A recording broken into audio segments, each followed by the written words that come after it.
Santa and Rudolph 2 begins with the kind of chaotic Christmas energy that makes you instantly question whether Santa's workshop runs on candy canes or pure, unfiltered madness. And from the second the game loads, the player is thrown directly into a blizzard of noise, flashing lights, malfunctioning machinery, and elves sprinting like they've just seen their December salary disappear. The peaceful holiday atmosphere is nowhere to be found. Instead, Santa stands in the middle of the workshop with a confused, slightly stressed expression, wondering how everything went wrong so quickly, while Rudolph, the world's most accident-prone reindeer, immediately slips on a spilled jar of glitter, crashes into a pile of half-wrapped presents, and knocks himself out for a moment, which honestly sets the tone for the rest of the game perfectly. The first objective pops up instantly. Recover the stolen Christmas star, the one thing powering the workshop, the sleigh, and basically Christmas itself. And of course, it has conveniently gone missing at the worst possible time. Santa realizes that whoever stole it left a trail of glitter leading deeper into the workshop, so we start following the trail, which leads directly into the toy assembly hall, a place that looks more like a battlefield than a cheerful factory.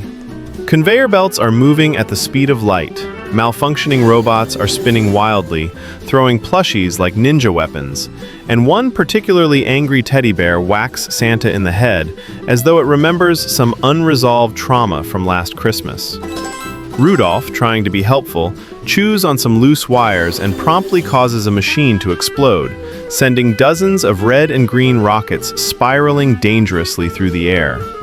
As we move deeper into the hall, gingerbread soldiers march out in uniform formation, tiny candy cane spears raised in the air, ready to stab Santa in the ankles like miniature sugar-coated warriors on a mission. Santa fights them off using a giant candy cane hammer, smashing through waves of cookie enemies, while Rudolph mostly trips, slips, and occasionally helps by accidentally headbutting someone. Eventually, we reach the storage room, where the glitter trail continues out a broken window, revealing that the thief escaped into the freezing outdoors. At this point, a dramatic cutscene shows Santa and Rudolph stepping into a raging blizzard, snow whipping around them, wind howling like a pack of angry wolves, and visibility dropping to nearly zero. Santa shivers, Rudolph sneezes icicles, and the camera zooms in dramatically as Santa mutters, "This is going to be one long night." We then enter the snowstorm survival mission, where the environment becomes the enemy. Snow gremlins appear, rolling towards Santa like possessed snowballs, screaming high-pitched cries that echo through the storm. If they get too close, they explode, sending both characters flying backward in a slapstick yet horrifying fashion.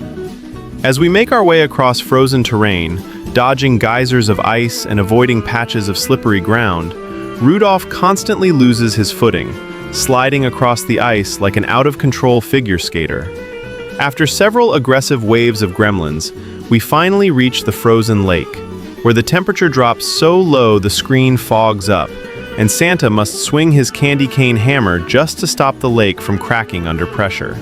Then, without warning, Frosthammer the Snowman emerges, a colossal 22-foot-tall monstrosity made of snow, ice, and pure rage.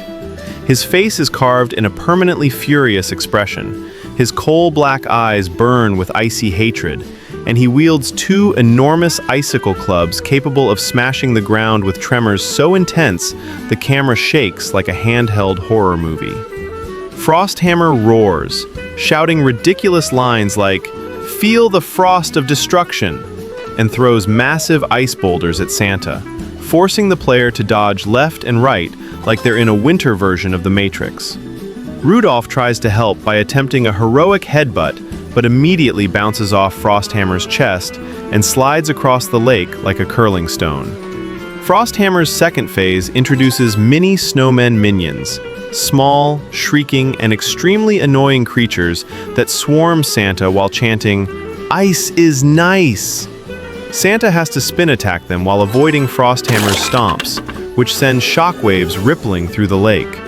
Finally, in the third phase, Frosthammer goes into meltdown rage mode, melting and refreezing continuously, creating clouds of steam and confusing reflections on the ice that make it hard to see incoming attacks.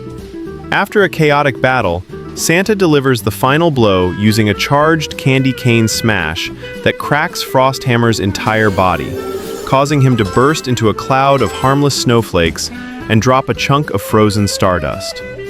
With the boss defeated, Santa and Rudolph catch their breath and continue following the glitter trail into a mysterious, glowing cave, the Crystal Caves.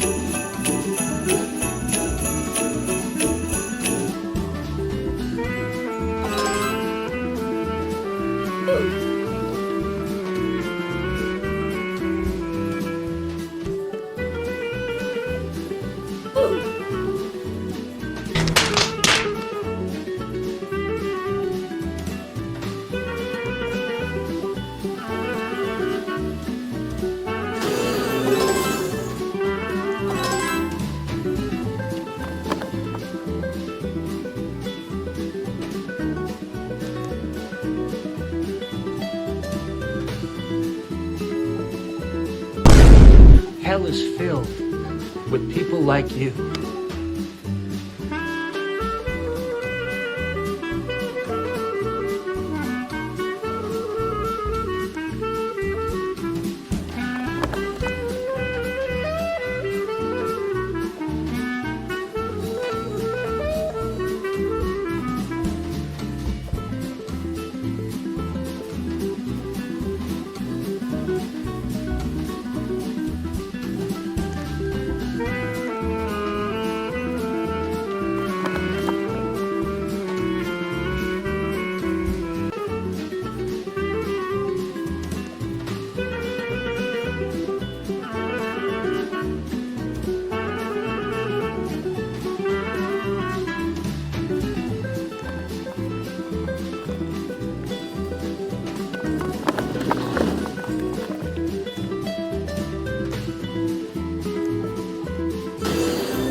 Ooh.